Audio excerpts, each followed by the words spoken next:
The paddock was silent, but inside the Yamaha garage the air felt heavy, almost suffocating. Toprak Razgatlıoğlu, the man they call El Turco, sat on his toolbox, staring at the floor. This was a rider who had built a career on the impossible, a man who treated a 300-horsepower motorcycle like a mountain bike, performing gravity-defying stoppies and outbreaking the world's elite with a ferocity that bordered on the supernatural. But as the 2026 season progressed, something was fundamentally wrong. The Stoppie King looked defeated. Behind the scenes, rumors were already beginning to swirl. Critics in the media center were whispering that perhaps the jump to the premier class was a bridge too far. They said his superbike DNA didn't translate to the rigid, unforgiving world of prototype racing. But Toprak knew it wasn't a lack of talent or courage. It was something far more subtle, a technical ghost haunting his every lap. An invisible wall had been built between him and the machine, and until it was torn down, his career was staring at a dead end. No one inside the paddock expected what would unfold next, and it would change everything for him, his team, and the entire championship narrative. To understand Toprak's current turmoil, you have to understand the rider's soul. He didn't learn to race on pristine European karting tracks. He learned on the streets of Alanya, following in the tire tracks of his father, Tek Arif, a legendary Turkish stunt rider. This stunt-rider DNA is what makes Toprak unique. He doesn't just ride a bike, he manhandles it.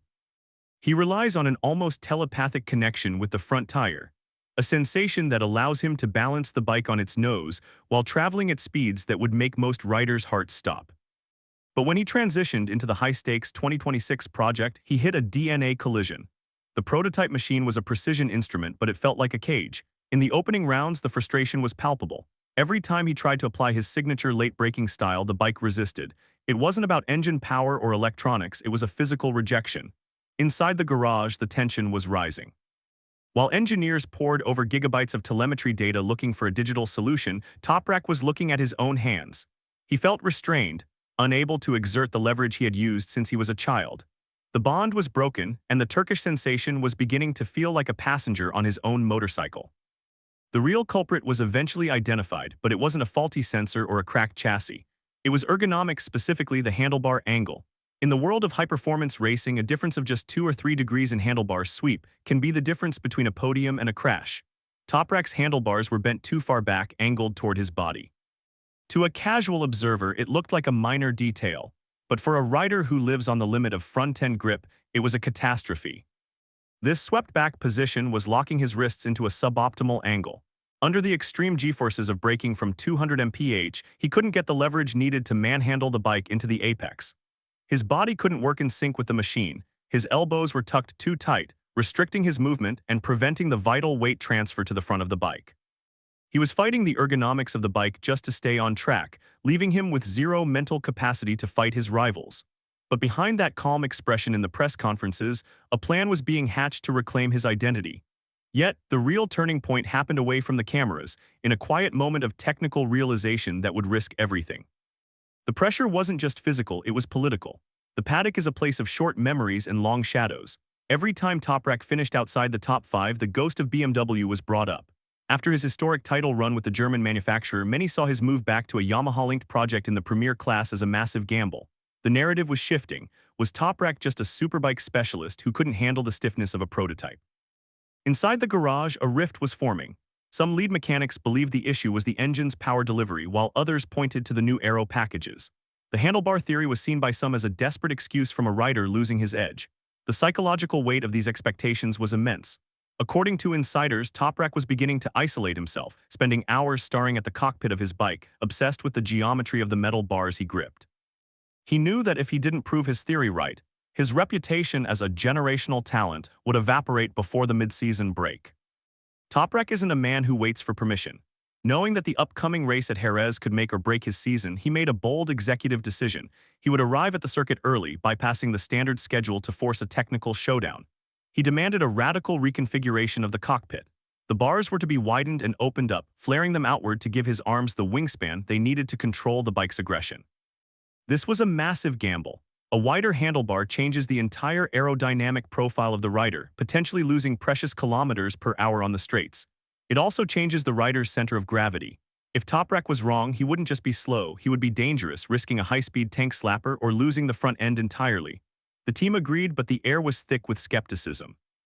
They weren't just changing a part, they were changing the fundamental way the bike was designed to be ridden.